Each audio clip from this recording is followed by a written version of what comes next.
ناظرین، ہمارے نبی حضرت محمد صلی اللہ علیہ وآلہ وسلم اس واقعے کے چند دن بعد پیدا ہوئے۔ آپ جس مکان میں پیدا ہوئے وہ صفا پہاڑی کے قریب تھا۔ حضرت کعب احبار رضی اللہ تعالیٰ عنہ روایت کرتے ہیں کہ میں نے تورات میں پڑھا تھا کہ رسول اللہ صلی اللہ علیہ وآلہ وسلم کی پیدائش مکہ میں ہوگی۔ یہ کعب پہلے یہودی تھے، اس لیے تورات پڑھا کرتے تھے۔ ناظرین، دنیا میں آتے ہی حضور نبی اکرم صلی اللہ علیہ وآلہ وسلم روئے۔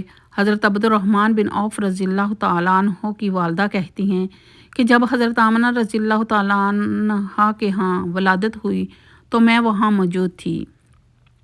آپ صلی اللہ علیہ وآلہ وسلم میرے ہاتھوں میں آئے۔ یہ غالباً دائیا تھی، ان کا نام شفا تھا۔ فرماتی ہیں جب آپ میرے ہاتھوں میں آئے تو روئے۔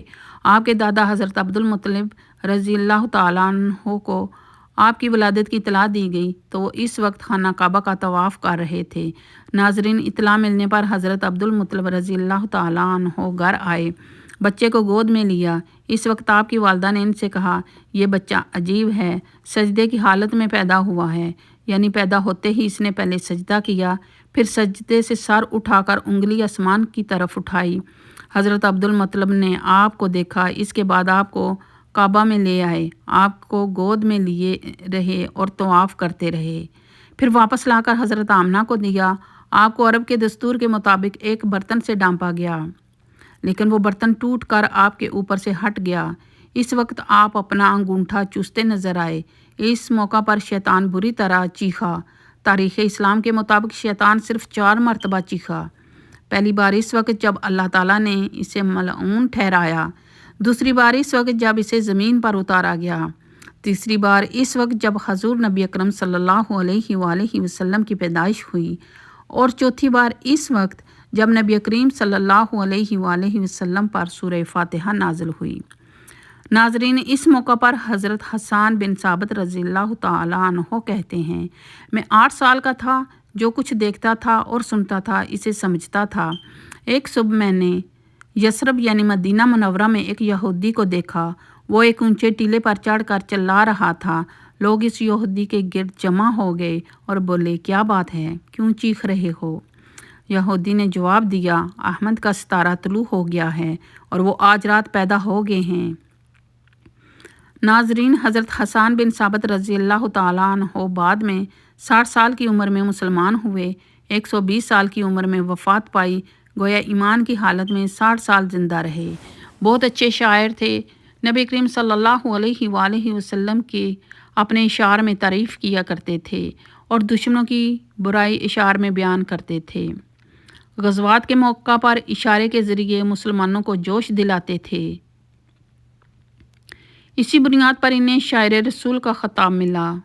حضرت کعب احبار رضی اللہ تعالیٰ عنہ فرماتے ہیں کہ میں نے تورات میں پڑھا کہ اللہ تعالیٰ نے حضرت موسیٰ علیہ السلام کو حضور نبی اکرم صلی اللہ علیہ وآلہ وسلم کی ولادت کے وقت کی خبر دے دی تھی، اور حضرت موسیٰ علیہ السلام نے اپنی قوم بنی اسرائیل کو اس کی اطلاع دے دی تھی۔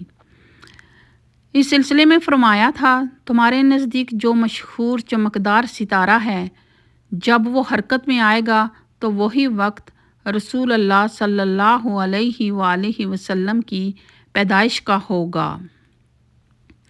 ناظرین، یہ خبر بنی اسرائیل کے علماء ایک دوسرے کو دیتے چلے آئے تھے، اور اس طرح بنی اسرائیل کو بھی حضور نبی اکرم صلی اللہ علیہ وآلہ وسلم کی ولادت کا وقت یعنی اس کی علامت معلوم تھی۔ حضرت عائشہ صدیقہ رضی اللہ عنہا سے روایت ہے کہ ایک یہودی عالم مکہ میں رہتا تھا۔ جب وہ رات آئی جس رات حضور نبی اکرم صلی اللہ علیہ وآلہ وسلم پیدا ہوئے تو وہ قریش کی ایک مجلس میں بیٹھا تھا۔ اس نے کہا، کیا تمہارے ہاں آج کوئی بچہ پیدا ہوا ہے؟ لوگوں نے کہا، ہمیں تو معلوم نہیں۔ اس پر یہودی عالم نے کہا، میں جو کچھ کہتا ہوں اسے اچھی طرح سن لو۔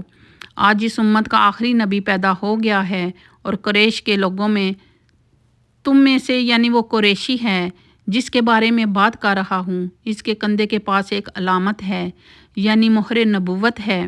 اس میں بہت زیادہ بال ہیں یعنی گھنے بال ہیں، اور یہ نبوت کا نشان ہے۔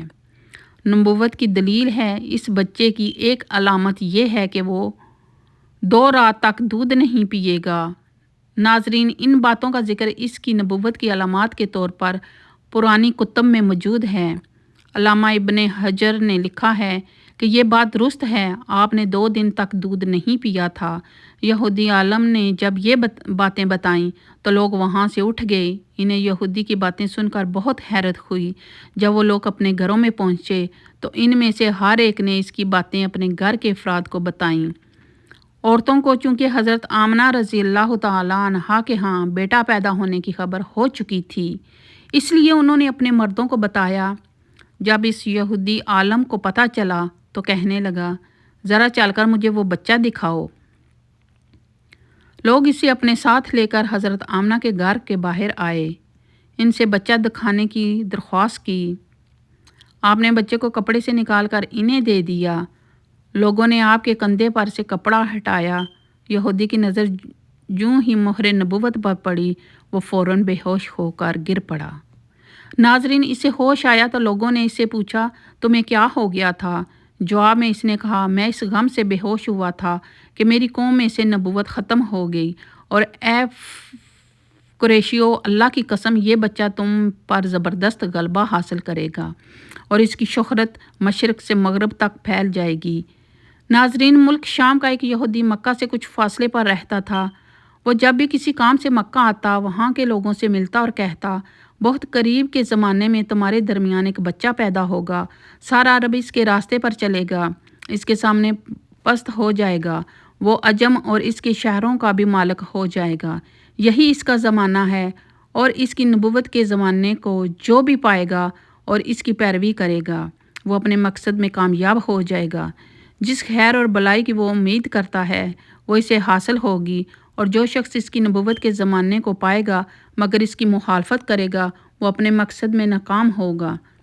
ناظرین، مکہ معظمہ میں جو بھی بچہ پیدا ہوتا، وہ یہودی اس بچے کے بارے میں تحقیق کرتا اور کہتا، ابھی وہ بچہ پیدا نہیں ہوا۔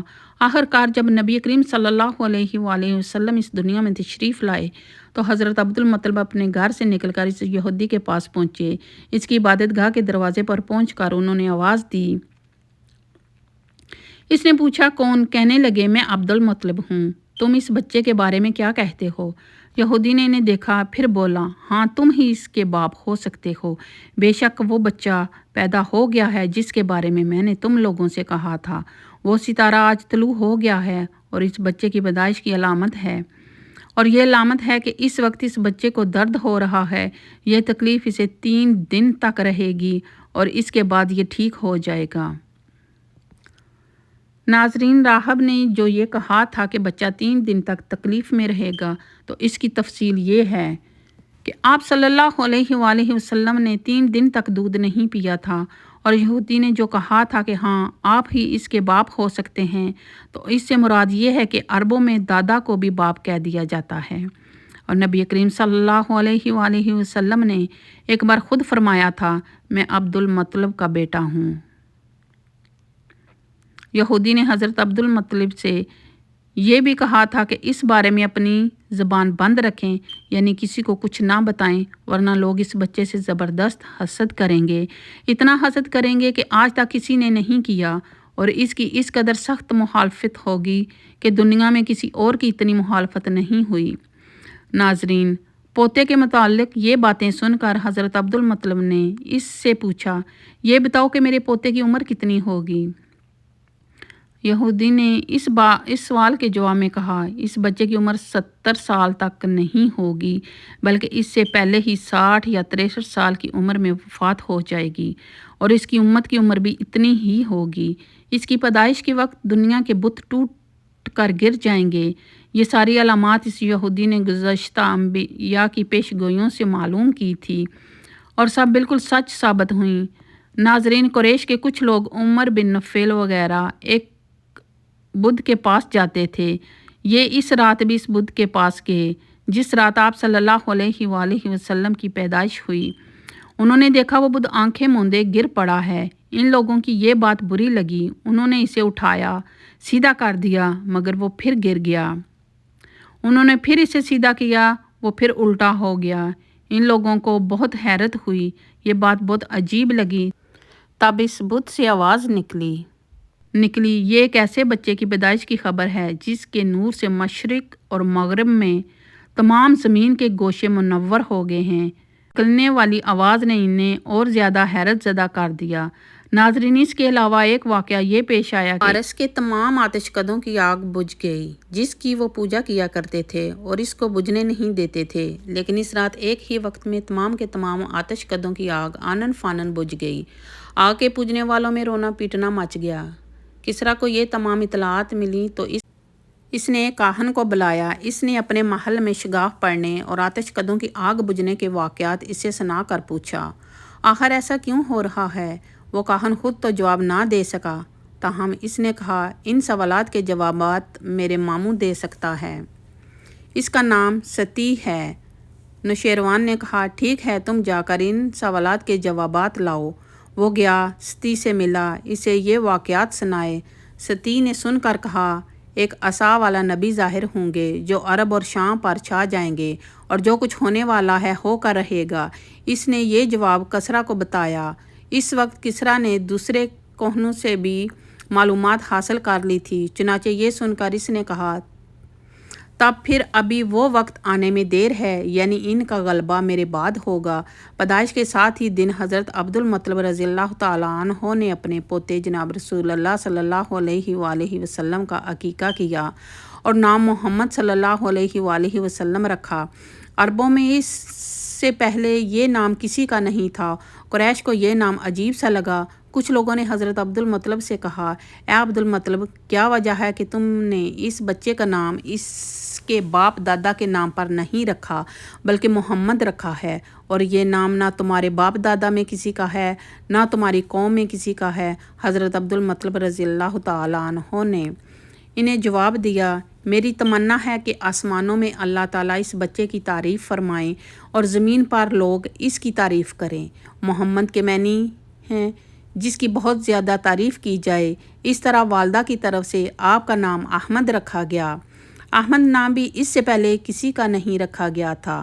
مطلب یہ کہ ان دونوں ناموں کی اللہ تعالیٰ نے حفاظت کی اور کوئی بھی یہ نام نہ رکھ سکا۔ احمد کا مطلب ہے سب سے زیادہ تعریف کرنے والا۔